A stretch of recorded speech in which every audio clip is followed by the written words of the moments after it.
the main event is Marina Fischer and her virtual tour of Money Zoo, Fantastic Beasts in the History of Money.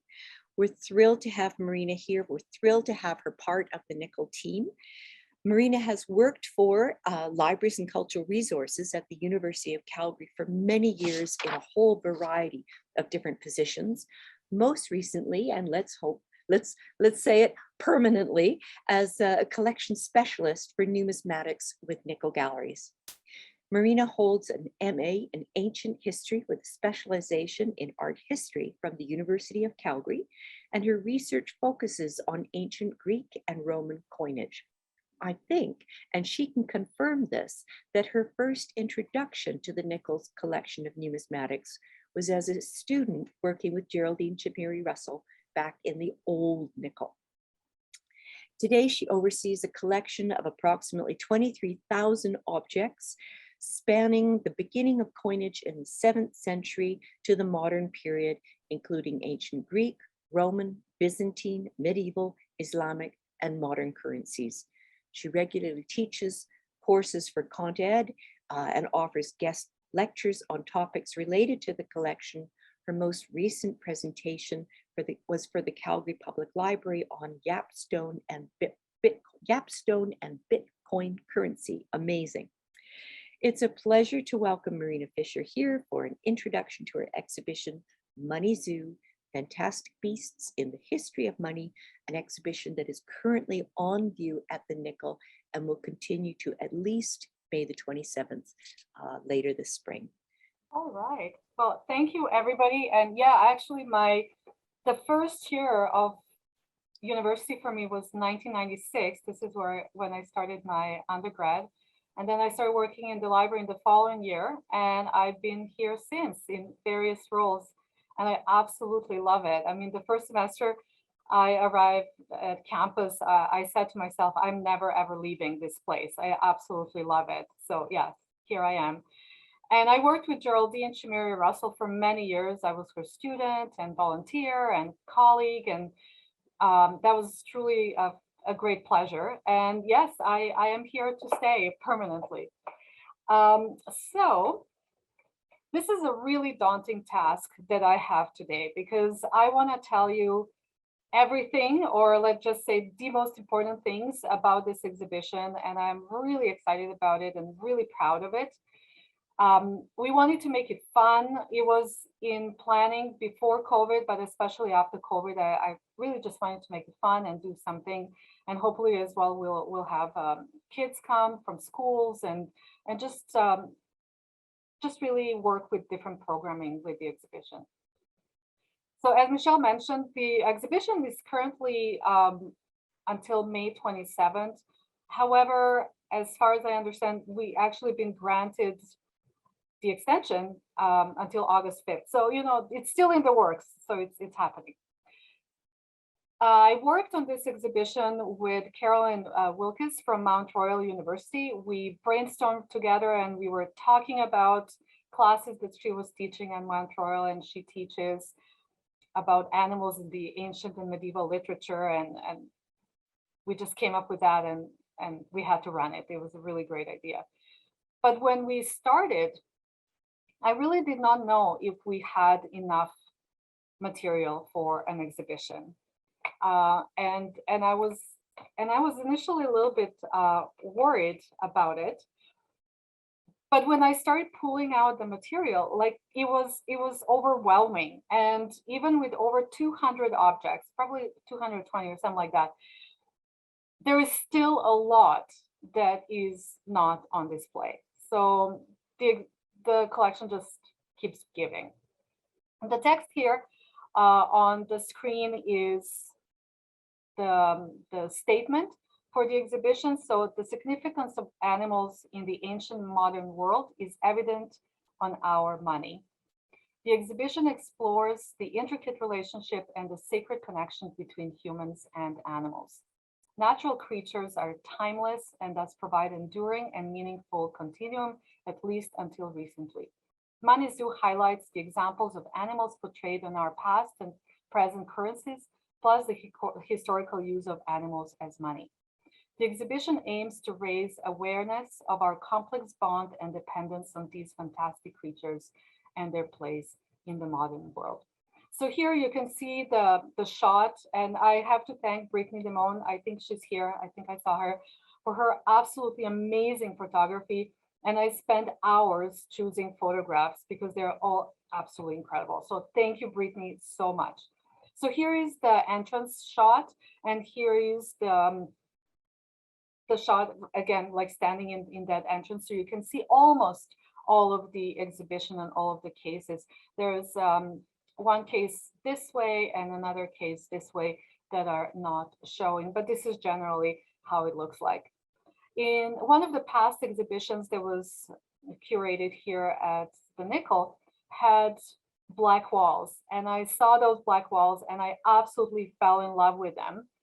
And I have to thank Doug and John, our technicians here at the Nickle, for doing their magic, because they're absolutely incredible. So they made those black walls for me, and the material, especially metal like silver and gold, is stunning in the lights. And the lights, as you can see, are done beautifully so that you can just like it, they really just highlight the objects in the case. So it's very dramatic, very Baroque.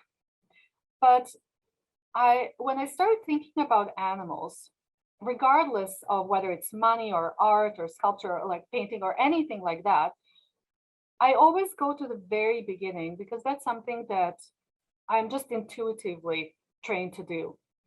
And I go to the core. Where does this connection with animals begin? How do we connect with these animals? And yes, we can track it all the way at the beginning of humanity. The ones that interest me particularly are the artifacts, and we have artistic artifacts that start to appear about 40,000 BCE. And we can see, like right from the beginning, that we have some really incredible art happening. But what is particularly interesting is the difference between the depiction of animals and depiction of humans. And that is something that I trace all the way throughout art history, at least for many, many centuries. I think until we get to the Greek world. Otherwise, we have this really interesting abstract approach to human bodies, human figures, both male and female. But when it comes to animals, we have a very clear depiction of realistic and naturalistic depictions of animals. So yeah, absolutely. We can see that the way the animals were perceived, that they were studied very carefully, they were being observed in nature, possibly as well they were being analyzed when they were killed. But we do have many depictions of animals that were not necessarily hunted, which also tells us that all animals were observed very, very carefully. So interactions with animals shaped the world of the ancient people, and by doing that, obviously, all the way to the modern day, to us today. So here we have a little figurine of a bison, and you can see the different hair and beautifully proportioned body and head, and all the details, including the tongue that is protruding from the mouth right here. And then we have the Dolny Vestonica Venus from Czech Republic that that is very abstract. There are no attempts to create or to depict facial features. We have zero facial features on any of the human figurines until much, much, much later. Usually there's nothing on them, on the head. Sometimes maybe something that looks like a hairstyle or a headdress. In this case, we have this little slits, possibly for eyes, but that doesn't necessarily mean that. So there's a lot more we can talk about this, but for our purposes here, I do want to stress this really interesting relationship that humans had towards our own species, towards themselves, and towards the animals.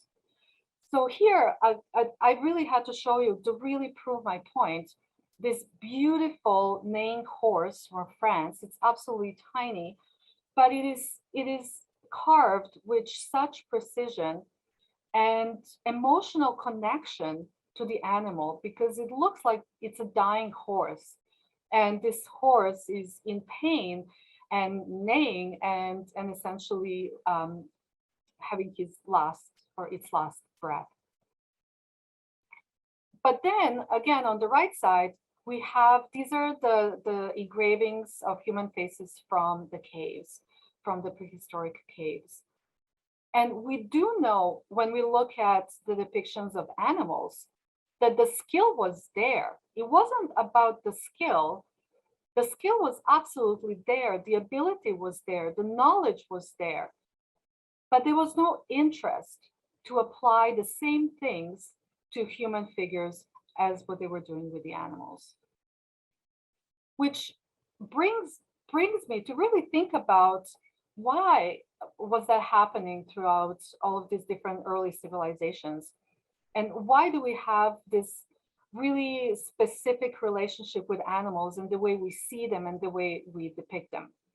And especially, I wanted to start with Canada, because this is where we live. This is what we embrace, our culture, and the fur trade. So looking at the early settlers, the early Europeans arriving on the continent and trading with the indigenous population.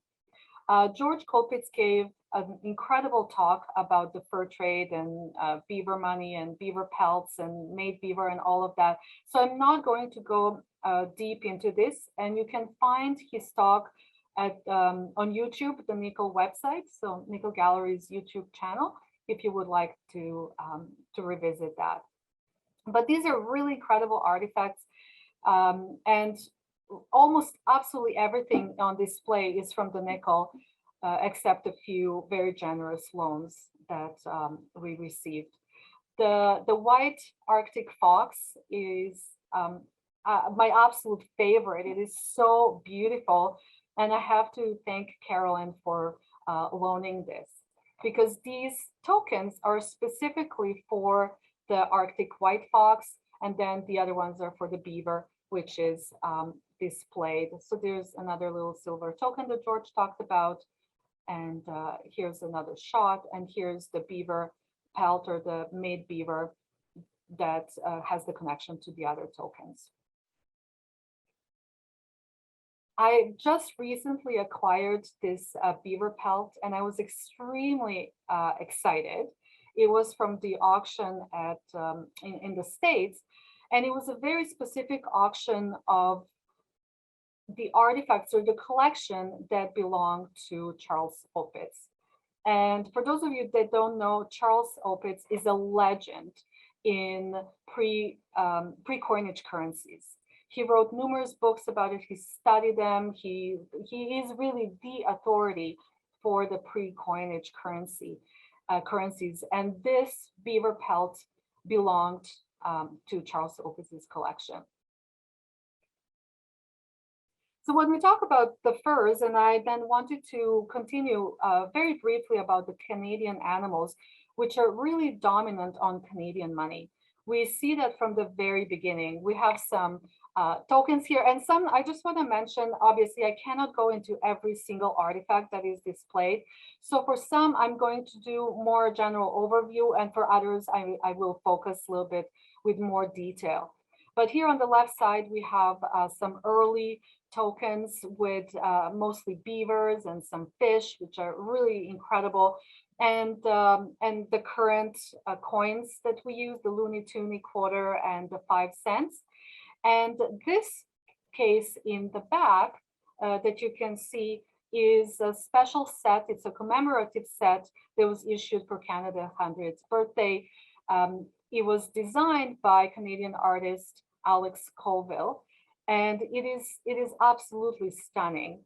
And what I particularly find interesting is how Alex Colville saw the relationship between humans and animals, and why he chose those depictions on this on this commemorative set. So he says, it is a question of finding images which are worthy and appropriate for use in celebrating our country's centennial. Images which will express not merely some particular time, place, or event, but a whole century of Canada and even more. Natural creatures provide this enduring and meaningful continuum. To me, the presence of animals seems absolutely necessary. I feel that without animals, everything is incomplete. And this is really an incredible way to how he expressed his thoughts and our connection to animals. Obviously, Bank of Canada also felt the connection with animals should continue. And I included this new polymer banknote or bill that we all use every day. And what is particularly interesting about Canadian money right now is that it contains animal product. Probably many of you know about this already, but it was a huge shock in 2016. So basically, at least 5 years after already having the currency in circulation, that it became known because the Bank of England admitted publicly on social media that their currency has beef fat or animal fat or tallow in the currency. And then the world exploded because 20, 30 countries had exactly the same technology in their currency, including Canada.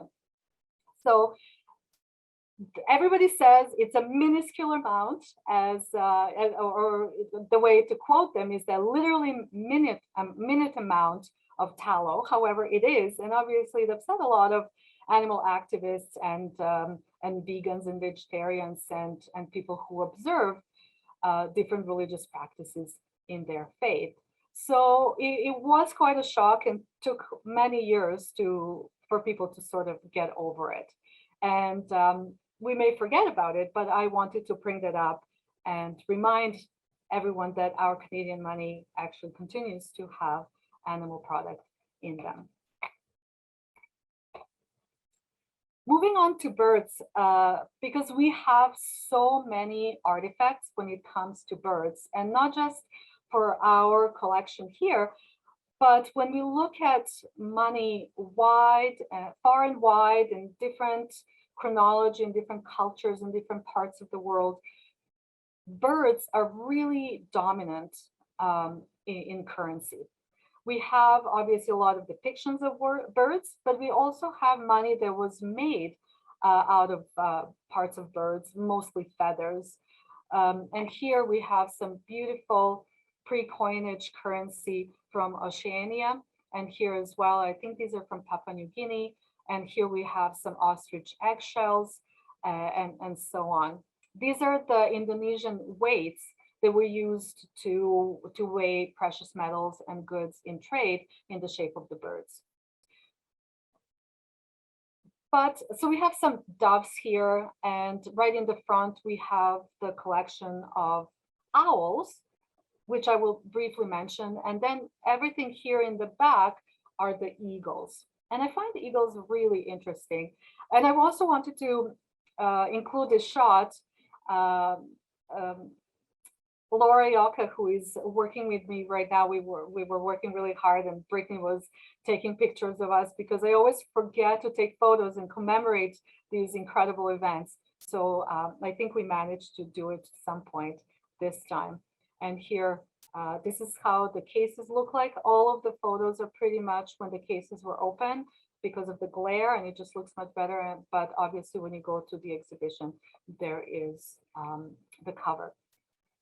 The owls became extremely important in ancient Greek currency because they were the most popular coinage internationally throughout the Mediterranean in 5th, 4th, and 3rd century BCE.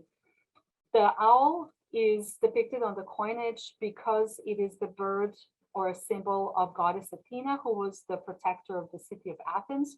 And she's depicted on the back of the coin. And I have included one example here is the profile of goddess Athena. But on all of the reverse or the back sides of these coins, we have these beautiful owls that appear. And the owl is called, miniature owl. It's absolutely tiny, and you can still find it across Europe from Scandinavia to Greece, and it's really, really cute. And then when European Union was formed, the Greek National Greek Bank chose that important 5th century BC Athenian coin to be included on the euro itself, as you can see this image right here.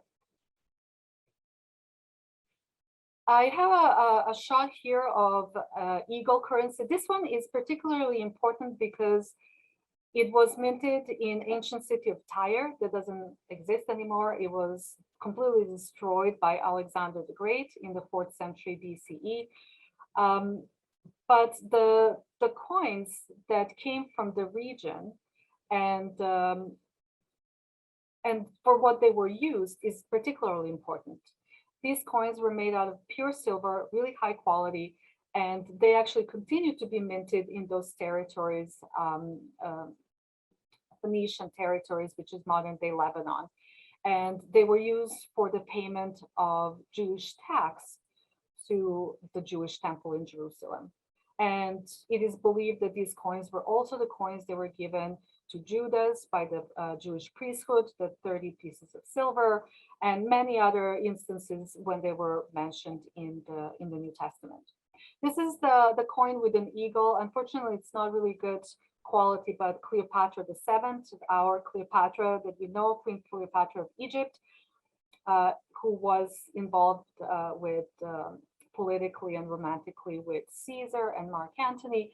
So here as well, we have that imperial eagle that continues on the Roman coinage. With here we have imperial eagle as well.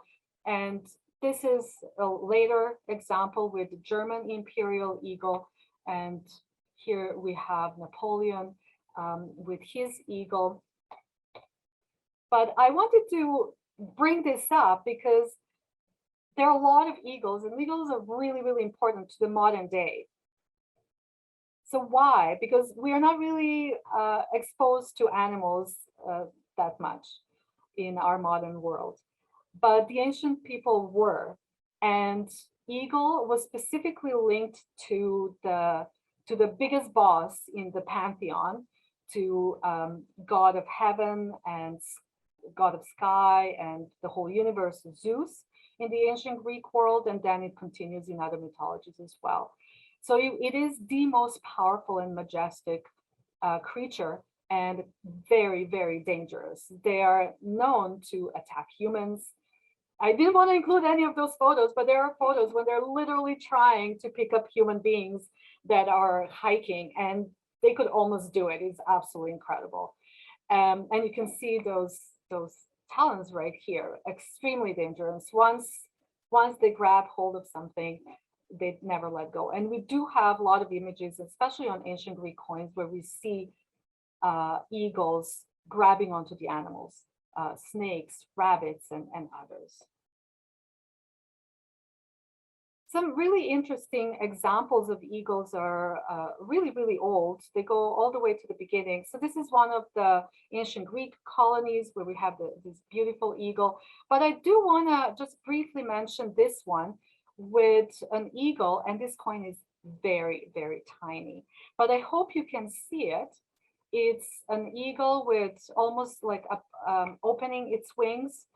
And right here, there's a little tiny inscription that is barely seen, and it's a Proto-Hebrew inscription that says Yehud, which is the earliest time when we see Jewish territories or Judea marked on currency. And because I'm particularly interested in religious coinage, this one plays a really big role in Jewish history, specifically because it was minted by the Jewish authorities under the rule of the Persians and the Ptolemies in Egypt.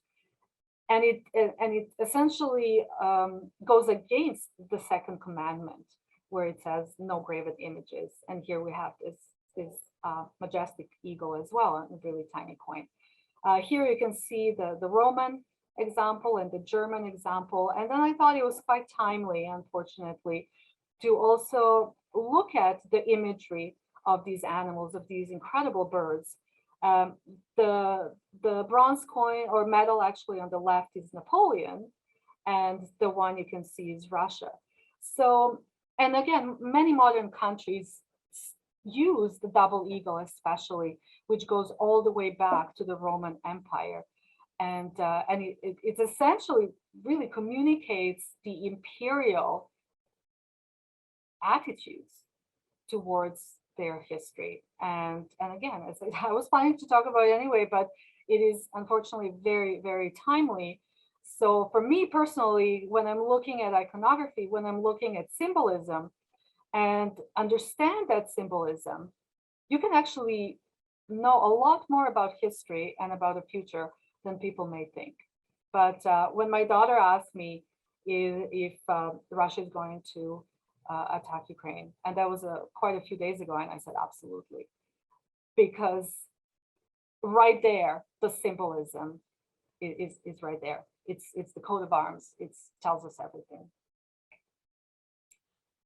This is my absolute favorite in the case, and I just very briefly want to mention it because it has such an incredible history. It was minted by Brutus, the person who killed or participated in the murder of Julius Caesar in the year 44 BCE. And then Brutus and Cassius and other people who were involved in the murder of Caesar fled because they were being chased by Caesar's supporters. And then they faced each other in Greece at the Battle of Philippi in 42nd BCE. What happened right before that battle, Brutus minted these coins on the bow, on his campaign, to pay his soldiers, because the common practice was to pay the soldiers right after the battle.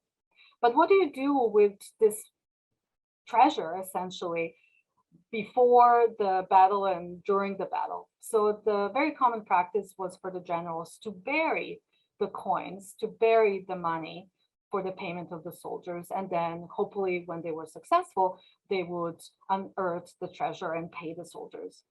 What happened here is Brutus killed himself, he lost the battle, all of the soldiers died or dispersed, and the treasure stayed in the ground. And relatively recently, it was actually unearthed. And this is one of the coins that was part of that treasure of that tragic battle. Briefly about turtles. Turtles are the very first European coins minted in ancient Greece on the island of Aegina, which is just across the city of Athens. And we have these incredibly beautiful coins. They're lumps of silver, looking very organic, very kind of pleasing to our eye, and they symbolize the island and believed also to be associated with the goddess Aphrodite, who was associated with the turtles. I have included the text here. I'm not doing this for every case, but I have included text here for those of you that may be interested, and you can go back to the video and you can pause it and you can look at the text. One of the reasons as well why it's believed that the turtle is symbol of the island, because the way it looks, the island looks, as you can see in this photograph, it really looks like the turtle shell coming out of the water. And these coins are really beautiful and very, very high relief, which means they're practically sculpture. As you can see in this example, it's just a turtle crawling on top of a piece of silver. Horses are extremely important. And again, we can track that importance all the way back to prehistory. So here we have just one of the numerous examples from cave art. This is another one from France, where we have this beautiful depiction of horses. And we know that the horses were not hunted. They did not hunt horses for food. So why would they also depict animals that were not part of their hunt and their survival and their diet? But we do have a lot of animals that are not part of that. So the question arises, what is the connection? So it's not only practical connection, it's not only survival. and magic rituals, as you suggested, hunting magic rituals, as you suggested in the 19th century. But here we have this literally admiration for these incredible animals. So we had to include a case of horses. And you can see right here, just looking at it, that we have a lot of horses on money. Here, if you look at right from the beginning, this is the English sovereign with St. George riding the horse, killing the dragon, symbolizing Christianity's defeat of pagan religion. So the imagery goes really way back to the first centuries and spreading of Christianity. And it originates as well from the imagery of knights riding on the horses. And those ones come from the Middle Ages, and a little bit later, I have some examples on this side as well. And going all the way back to ancient Greece. And most of this imagery we can, especially when it comes to money, obviously, we can trace to ancient Greece. This is really the foundation. This is the inspiration. Whether we like it or not, it is our history. And here we have a coin of Philip II, King of Macedon, the father of Alexander the Great. And here we have the Celtic copy of that coin, because lots of mercenaries, Celtic mercenaries, worked for or were employed by various kings, in this case Philip II, and he paid them with his coins, and then they would carry them and create their own imitations in their territories. Again, a fascinating story about a Celtic coin and how the horses, the imagery of horses, can be used to learn further about certain historic figures. In this case is Celtic Queen Boudica, who fought a revolt against the Romans, a very famous revolt. She is a national hero in Britain. Unfortunately, it ended quite badly. She died in year 61. However, because of that incredible legacy and history that we have about the Celtic people in Britain, and specifically Queen Boudica and her legacy, there was a lot of questions that couldn't be answered about her. Where did she come from, and so on. So by analyzing the horses that were depicted on the coinage that she minted during her revolt, we can actually identify her origin to Portugal, because the horse is depicted in a way that we know it's coming from Lusitania, territories in Portugal. These are very famous Lusitanian horses with long necks, and here you can read more about it. Slightly curved head of Lusitanian horse that we can see on this coin, and not the short neck of the Arab horse with its sky pointy tails. So there are different ways how we can analyze these horses and learn about the horses. And in this particular case, we now know the origin of the Queen Boudica. Again, there's more to it, more to the story, but this is a really important element that was the key in solving this puzzle. It's this coin. Beautiful winged horses from Corinth, mythological horse Pegasus.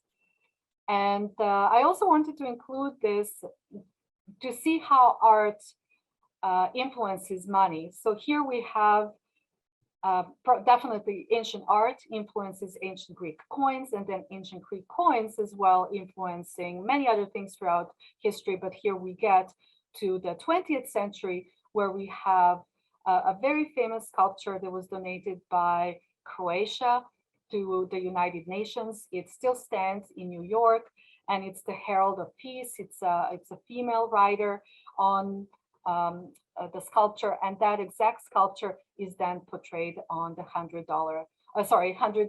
dinar bill in former Yugoslavia. So here again, we can see this really interesting connection, and there's a lot that we can add to this thread. I want to just briefly bring up the coins with horses and horsemen from Asian steppes. Unfortunately, these coins are blurry, out of focus, but they're from modern day Pakistan, India, Afghanistan, Azerbaijan, and so on. And these horses were extremely important, but mostly for warfare, not so much for farming, but for warfare. And the soldiers from these regions are really well known throughout history for being really really good horse riders, and being able to actually ride the horses backwards to turn themselves in the middle of a high-speed gallop and to face the enemy in the back and shoot very precise arrows from the horses. And so these horses were also adorned, and they had the horse saddle carpets. And thanks to Michelle, who loaned one of her pieces from her collection, the horse saddle carpet from Azerbaijan is also included. And here's a little bit of history about these horses and their adornments, really important for the trade as well and for the warfare. Here you can see the shot of the saddle and couple cases of trade bead necklaces. I'm not going to go through all of them, but I want to single out a couple that I really like. So this one is a beautiful indigenous example of trade beads, and this one is from Africa, another beautiful example of trade beads that include shells, elk tooth, rawhide, and so on. And here, this is the one from Africa, made out of red shells as well. Which brings me to shells, and shells as well have an incredible history. And we know that shells were the very first money or trade objects in human history. We can trace it all the way back to prehistory or the Paleolithic period. And here's the reconstruction in France of one of the grave sites that were discovered, and it has been recreated exactly in the museum. And what they found was abundance of shells that came from regions far and wide. And many of these shells traveled thousands of miles to end up in the middle of the continent. So for example, shells from west coast of Africa, shells from coastal Indian Ocean, and so on. And we would find them in Europe. Here is the case with the shells. The most important shells when we look at the history of money and history of transactions are these cowrie shells. This is a Chinese 19th century cowrie shell necklace. And these are some really early examples excavated in Africa. This is an example, more modern example from Papua New Guinea. And then we have many, many other shells that are placed here. The black pearl shell, the large amber cowrie shell. This is a lead piece from the Roman Republic that is the shape of the shell. The imitation of the cowrie shell in China, made out of bone. And I did want to show you this beautiful coin from Greek colonies in southern Italy, and you can see as well here the large image of it. And I just absolutely love this shot, beautifully done, Brittany. Lions and bulls. The topic of lions and bulls is huge because it is really dominant in mythology. In early mythologies, in comparative mythologies, in many different cultures, lions and bulls are extremely important. And again, as you would expect, that importance and that their presence goes all the way back to prehistory. This is one of the incredible caves in France, Chauvet Cave, that was discovered relatively recently comparing to other caves that were discovered in the 19th century, early 20th century. This cave flooded, and the only way you could enter the cave is by diving through a really, really long tunnel that claimed a lot of lives. But it also preserved this incredible art. And we have these walls of animal painting. all kinds of animals, lots of lions right here, rhinos. There are these other beautiful, beautiful lions right here. But what is particularly interesting for me here is this, the chamber and this protruding a rock that has a very rare painting on it. And it's extremely rare even to see the image of it. I actually got it from director Herzog or something like that. I apologize, the German director who made the documentary about a cave called the Cave of Forgotten Dreams. Highly encouraged to check it out. And so these images are extremely rare, and they're certainly not studied enough. But what we do see is going all the way back to prehistory. We have the associations of bulls and lions with the female imagery. In this case, we can see the female genitals, or vulva, as it's called in scholarly literature, right here associated with bulls and lions. And we can see in other early cultures in Neolithic period, in the New Stone Age, that prominence, especially of bulls, connected with fertility and goddesses and female populations specifically. But as we go down in history, for example, Bronze Age Crete, Minoan culture, we see bulls playing a really important role, but it's slowly switching to importance of male fertility and associated with patriarchal cultures that arrive in Europe in those territories at that time. But again, tracing back the importance of these animals and how they're connected to our belief systems, our ideologies, is particularly interesting. And especially it's exciting when we can do that all the way back in history. So here is the case of lions and bulls. In my mind, lions and bulls always go together in mythology and as well in iconography, in art.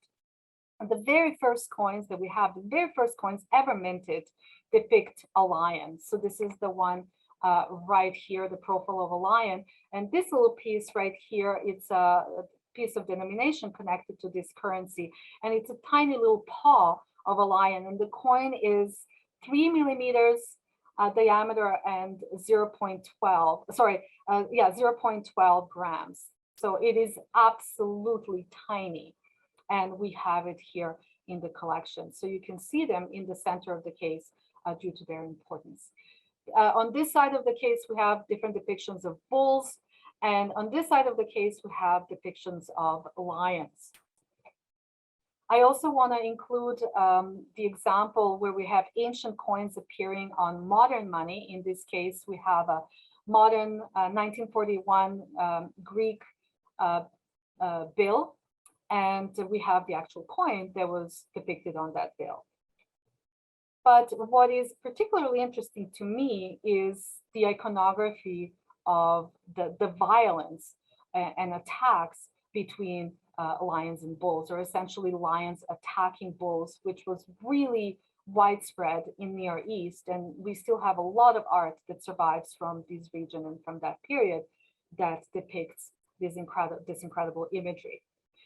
Again, it is very complex symbolism and very complex ideology that is associated with these animals. And I'm going to leave it here for you to explore further. I will only say it is one of the oldest mythological symbols around the world. And the bull brought down by the lion is an image of the fundamental forces of life and death in a struggle. As an image of the conflict that provides the sustenance to life, the lion and the bull are bound together as a single symbol. If the bull is taken as the life-giving principle, the lion is then interpreted as the dynamic force that activates its release. And it goes even further into really fascinating unpacking of other archetypes and our mythology. Elephants, very, very briefly, we have some elephant hair, tail hair bracelets that you can see right here in the front, some weights here as well, some trading British coins in India and Ceylon or Sri Lanka. and really famous coins of Julius Caesar with the elephant. Here you can see the enlarged image. And on the other side of the case, on the left, we have a really famous coin depicting Alexander the Great wearing the elephant skin on his head. So you can see the ear right here, the skull. Here's the trunk, symbolizing his conquest of India. And another one of my absolute favorite coins is this gorgeous piece from modern day Pakistan, Asian Bactria, which is square and depicts an elephant on the obverse and a bull on the reverse on the backside. Very briefly, insects. We have these fascinating coins depicting bees. And the University of Calgary here in the library especially have some interesting digitalization projects with bees. And I was able to include some live live examples of honeybees. But what I particularly wanted to share is this incredible necklace or string of beetle legs, iridescent beetle legs on a fiber string from Papua New Guinea and Oceania. And this is a wonderful photo where the color of the legs can be seen very clearly, and it's absolutely stunning. And it was worth about one chicken, some estimates in the trade in the region. And I've also was able to get a jar of the preserved beetles from the bio science department. So here you can see that as well. There's a case with various land and sea creatures that we have in the collection, with whale teeth, with boar tusks, leather currency after the First World War in Germany, the jaws of bats. What else do we have here? We have some depictions of rabbits. Here is a beautiful little coin of a tuna that is here on loan, and little fish and cougarants from South Africa. And there's a whole section on the animal, the ram, and the importance of ram horns, which symbolize divinity. And here an example on Alexander the Great. And in this case is this incredible coin that I wanted to share with you, the ancient Greek coin from the 5th century BC of the octopus. Narval, in the center of the exhibition is this narval tusk that was donated very generously by Lionel Kahn, amongst many other things that he gave to the Nickle. And here you see the animal, because I actually, until I encountered this animal tusk, this narval tusk in the collection, I had no idea we had that this animal even existed. So it was a true revelation for me. And my friend and colleague Carolyn gave a lecture as well about the importance of narval tusk in medieval trade, which is also available on Nickle's YouTube channel. And the last piece is the shark. The example of a shark-toothed sword from Oceania.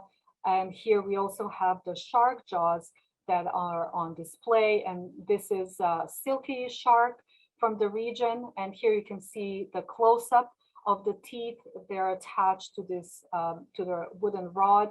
And it was a really important and powerful symbol in the culture. 30 pairs of shark teeth, but these examples are very important to us because the scientists can analyze these artifacts that were used for trade in the amongst the islands, neighboring islands, and they are able to analyze these teeth, determine the species of the shark, and then discover that these sharks are not present anymore in this area. So they went extinct, or they moved, and it gives a glimpse into something that scientists call shadow biodiversity, which allows us to understand the animal world better through examples like these in our collections. So here is another view and my last shot that I wanted to share here with you. And there is also a virtual money zoo exhibition made in Sway.